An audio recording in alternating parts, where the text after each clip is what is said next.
मयूरेश्वर मुरुगाव. ओम गं गणपतये नमः. श्री मयूरेश्वराची कथा. पारंपरिक कथेनुसार मिथिला येथील गंडकी नगरीचा राजा चक्रपाणी राज्य करीत होता. तो आणि त्याची राणी इंद्रा नसल्यामुळे दुःखी होते. त्या दोघांनी सूर्याची उपासना केली आणि आशीर्वाद स्वरूप राणीला दिवस गेले. परंतु त्या गर्भाचे तेज आणि प्रभा राणी सहन करू शकली नाही आणि तिने त्या गर्भाला समुद्रात सोडून दिले. त्यातून एक तेजस्वी पुत्राचा जन्म झाला. ब्राह्मणाच्या स्वरूपात समुद्राने त्या मुलाला राजाच्या हवाली केले.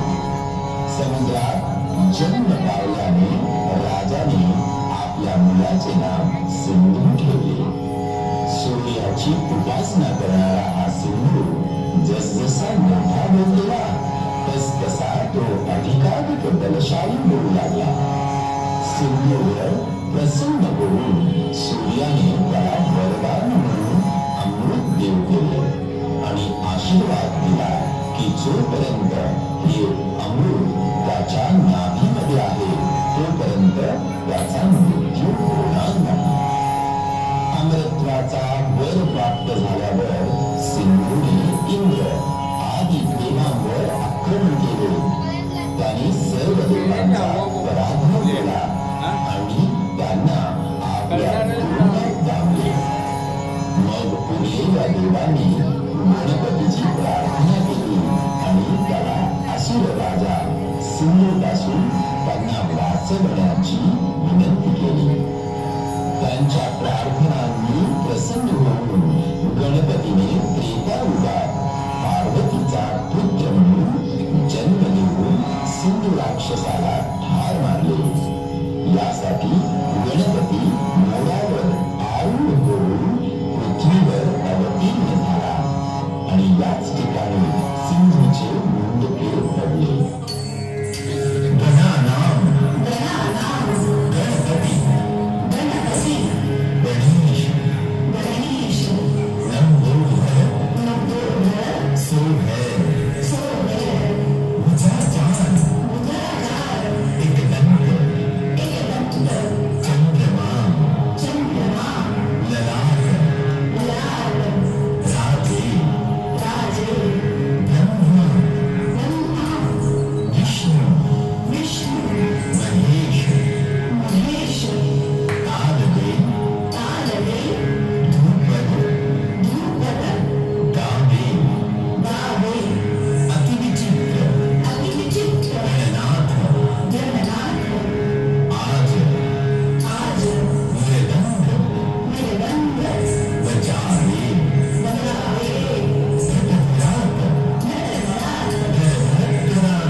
दुसरा गणपती श्री सिद्धिविनायक मंदिर.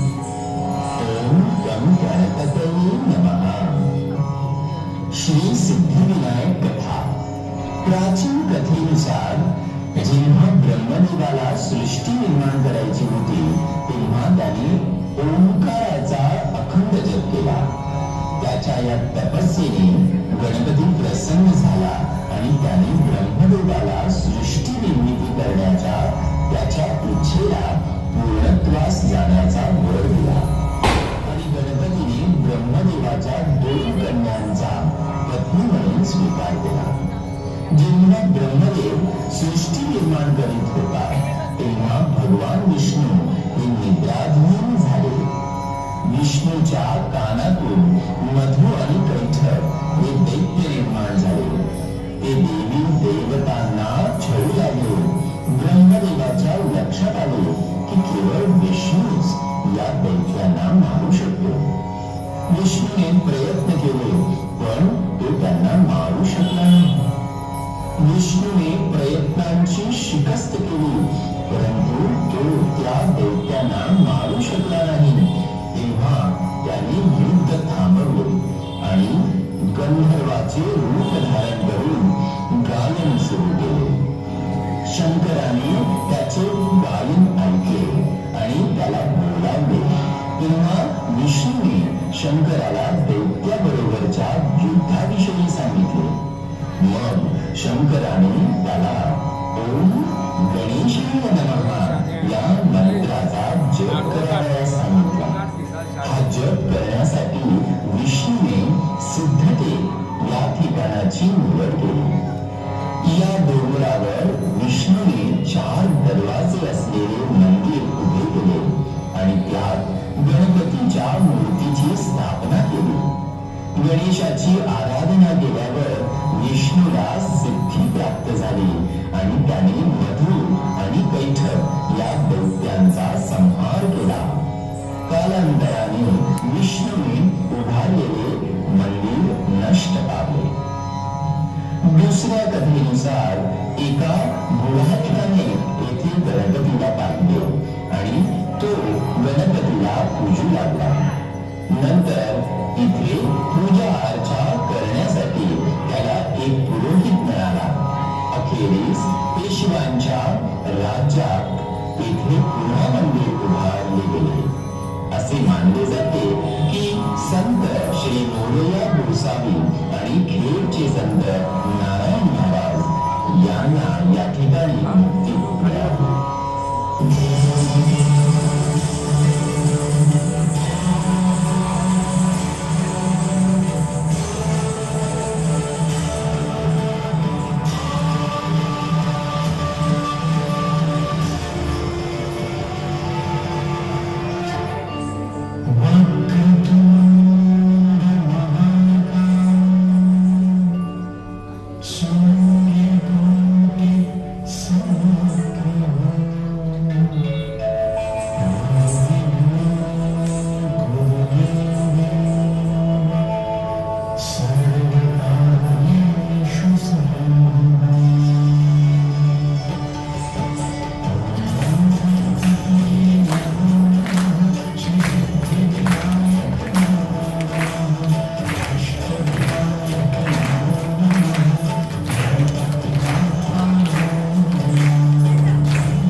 तिसरा गणपती पालीचा श्री बल्लाळेश्वर.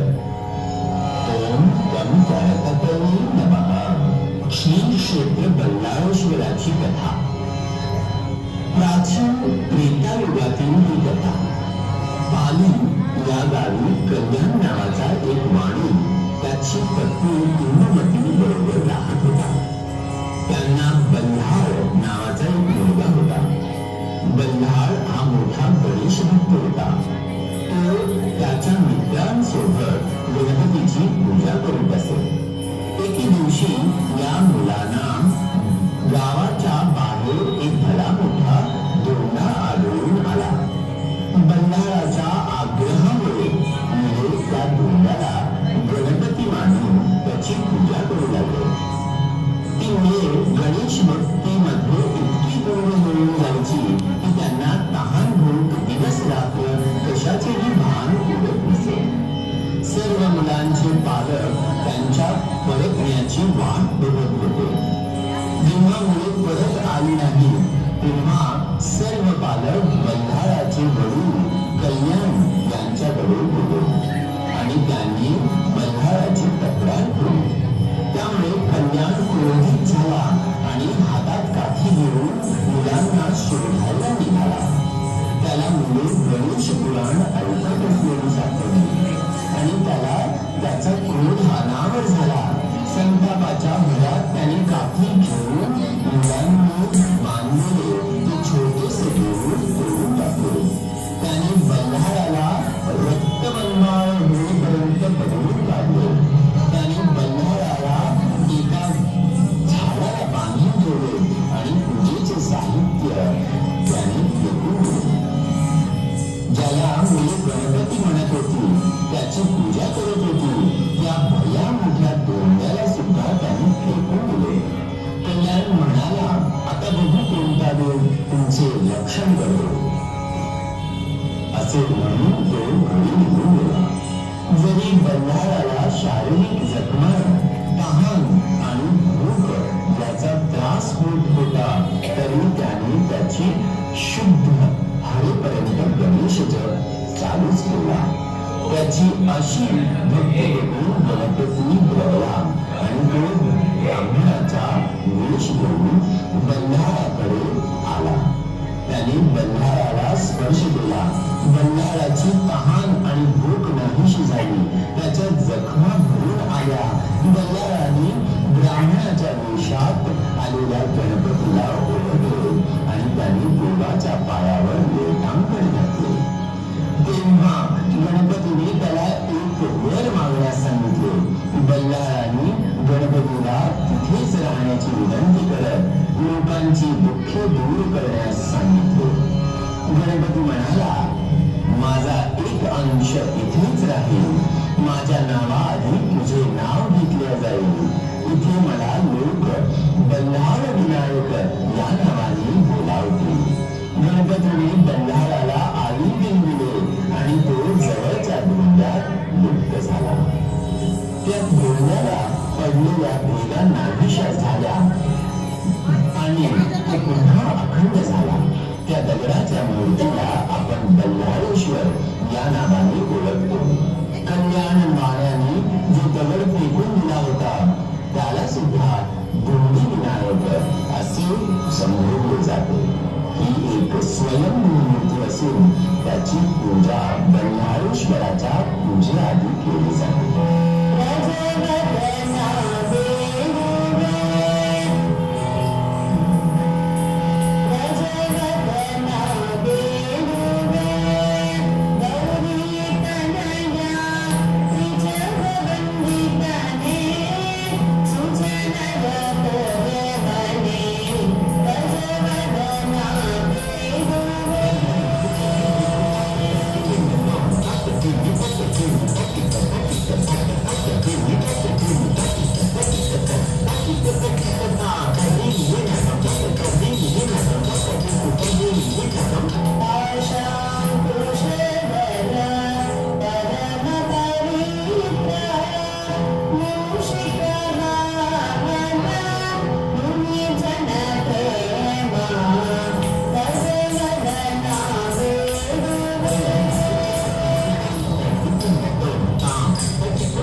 श्री वरद विनायक. ओम गम गणपतये नमः. श्री क्षेत्र वरद विनायकाची कथा. पारंपरिक कथेनुसार कौंडिण्यपूरचा सम्राट भीम आणि त्याची राणी यांना मूल नव्हते. ऋषी विश्वामित्र हे जंगलात तपस्या करीत होते. त्यांना भेटायला ते दोघे गेले. तेव्हा विश्वामित्र यांनी त्यांना एकाक्षर गणेश मंत्र दिला. त्या मंत्राच्या जपामुळे त्यांना रुक्मंद नावाचा सुपुत्र झाला. राजकुमार रुक्मंद लवकरच लहानाचा मोठा झाला. राजकुमार एकदा शिकारीला जंगलात गेला असता ऋषी वाचक नवी यांच्या आश्रमात राहिला. तेव्हा ऋषींची पत्नी मुकुंदा राजकुमार रुक्मंद याच्या प्रेमात पडली. पण राजकुमाराने तिचे प्रेम स्वीकारण्यास नकार दिला आणि तो आश्रम सोडून निघून गेला. मुकुंदा राजकुमारासाठी झुरत असलेली पाहून इंद्राने रुक्मंद याचा वेश धारण केला आणि तो मुकुंदाकडे गेला. त्यातून मुकुंदाला दिवस गेले आणि तिने ग्रीष्मंद नावाच्या मुलाला जन्म दिला. ग्रीष्मंद याला जेव्हा आपल्या जन्माविषयी समजले तेव्हा तो आपल्या आईला शाप देतो आणि पुष्पक अरण्यात जाऊन तपस्या करू लागतो. त्याच्या तपाने गणपती प्रसन्न होतो आणि त्याला सांगतो की त्याला एक अतिशय धाडसी मुलगा होईल ज्याला केवळ भगवान शंकर घडवू शकते. ग्रीष्मंद याने गणपतीला येथेच कायमचा निवास करण्यास सांगितले आणि ब्रह्मज्ञान देण्याची विनंती केली. आज त्या जंगलाला भद्रका असे म्हणतात. ग्रीष्मंद याने त्या जागी गणपतीचे मंदिर बांधले आणि तिथे स्थापना केलेल्या गणपतीला वरद विनायक असे म्हणतात. असे मानले जाते की माघी चतुर्थीला जर येथे प्रसाद म्हणून मिळालेला नारळ खाल्ल्याने पुत्र प्राप्ती होते. त्यामुळे माघी उत्सवात या अष्टविनायकाच्या देवळात भक्त अतिशय गर्दी करतात.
पाचवा गणपती थेऊरचा श्री चिंतामणी.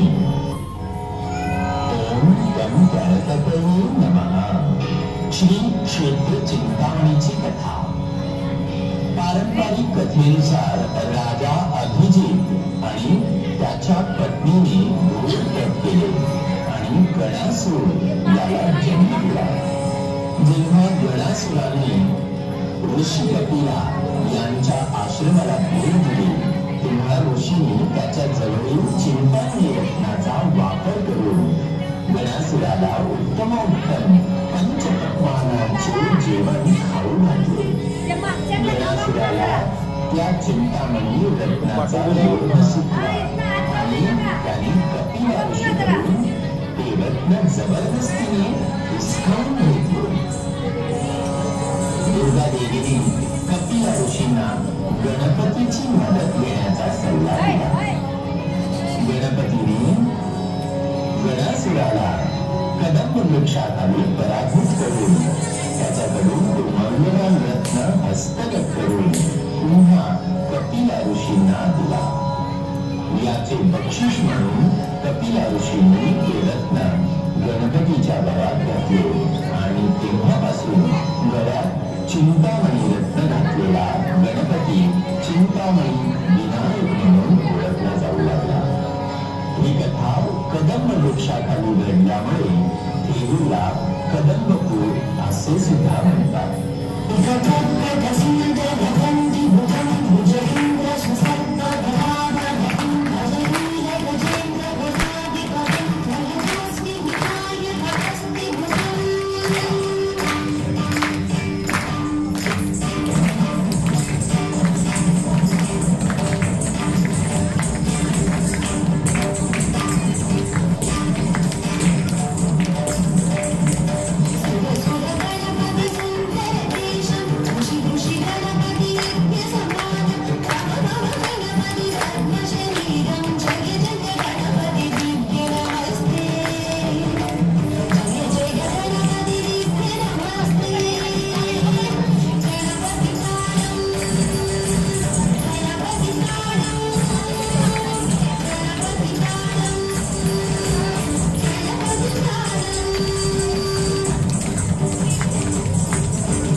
गिरिजात्मकाची कथा.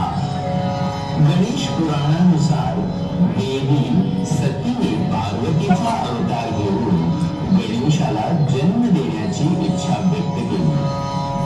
त्यासाठी तिने लेण्याद्री पर्वतावर अतिशय क्रूर तप केले. भाद्रपद चतुर्थीच्या दिवशी देवी पार्वतीने स्वतःच्या अंगाच्या मळापासून मूर्ती बनवली. गणपतीने या मूर्तीमध्ये प्रवास केला आणि तो तिच्या समोर 6 हात आणि 3 डोळे असलेला बालक म्हणून प्रविष्ट झाला. असे म्हणतात की गिरिजात्मक या अवतारात गणपती लेण्याद्रीवर 15 वर्षे राहिला. या अवतारात त्यांनी अनेक देवतांचा सन्मान केला.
सातवा गणपती ओझरचा श्री विघ्नेश्वर. ओम गण गणपतये नमः. श्री क्षेत्र विघ्नेश्वराची कथा. पुराणानुसार एकदा अभिनंदन नावाच्या राजाने इंद्रपद मिळवण्यासाठी यत्न केला. त्यामुळे संतप्त झालेल्या इंद्राने विघ्नासुराला तिथे विध्वंस करण्यास आणि यज्ञ बंद पाडण्यासाठी धाडले. विघ्नासुराने यज्ञामध्ये बाधा तर टाकलीच, शिवाय त्याने म्हणून पृथ्वी तळावरील लोक ब्रह्मदेव आणि शंकर यांच्याकडे गेले. त्या दोघांनी त्यांना गणपतीकडे मदतीची याचना करण्यास सांगितले. समस्त लोकांनी गणपतीची आराधना केली आणि त्यांच्या प्रार्थनेने प्रसन्न होऊन गणपती पराशर ऋषींचा पुत्र म्हणून अवतीर्ण झाला आणि विघ्नासुराबरोबर घनघोर युद्ध करून गणपतीने त्याचा पराभव केला. त्यामुळे लोक अतिशय आनंदित झाले आणि त्यांनी येथे विघ्नेश्वराची स्थापना केली.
गावचा श्री महागणपती.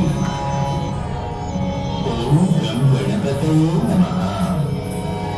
श्री क्षेत्र महागणपतीची कथा. पारंपरिक कथेनुसार ऋषी भीष्मंद यांचा मुलगा त्रिपुरासूर हा एक बुद्धिमान बालक होता आणि गणपतीचा निस्सीम भक्त होता. त्याच्या भक्तीने प्रसन्न होऊन त्याला त्रिपुरा इतका मौल्यवान धातू दिला. हे केवळ शंकरच नष्ट करू शकत होते. अहंकाराने उन्मत्त झालेल्या त्रिपुरासुराने देवांना त्रास देण्यास सुरुवात केली. ब्रह्मदेव आणि विष्णू त्याच्या त्रासाला कंटाळून लपून बसले. पुन्हा घाबरून दबा धरून बसलेल्या देवांना नारदाने सल्ला दिला की त्यांनी गणपतीची मदत घ्यावी. गणपतीने देवांची मदत करण्यास मान्य केले. ब्राह्मणाचा वेश धारण केला आणि त्याने त्रिपुरासुराला 3 उडणारी विमाने बनवून देण्याची सबब देत त्याला कैलाश पर्वतावरून चिंतामणीची मूर्ती आणावयास सांगितली. योगाने आंधळा झालेल्या त्रिपुरासुराने कैलासावर आक्रमण केले. शंकर त्याला हरवू शकत नव्हते. शंकराच्या लक्षात आले की त्यांनी गणेश वंदन केले नाही. शंकराने षडाक्षर मंत्र म्हणत गणपतीला आवाहन केले. तेव्हा तेथे गणपती प्रकट झाला आणि त्याने शंकराला त्रिपुरासुराला हरवण्याच्या सूचना दिल्या. त्या सूचनांचे पालन करून शंकराने लोभी त्रिपुरासुराला ठार केले आणि त्या जागी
ते पहिला आरतीचा कार्यक्रम होईल मग गुलाल होईल बरं का.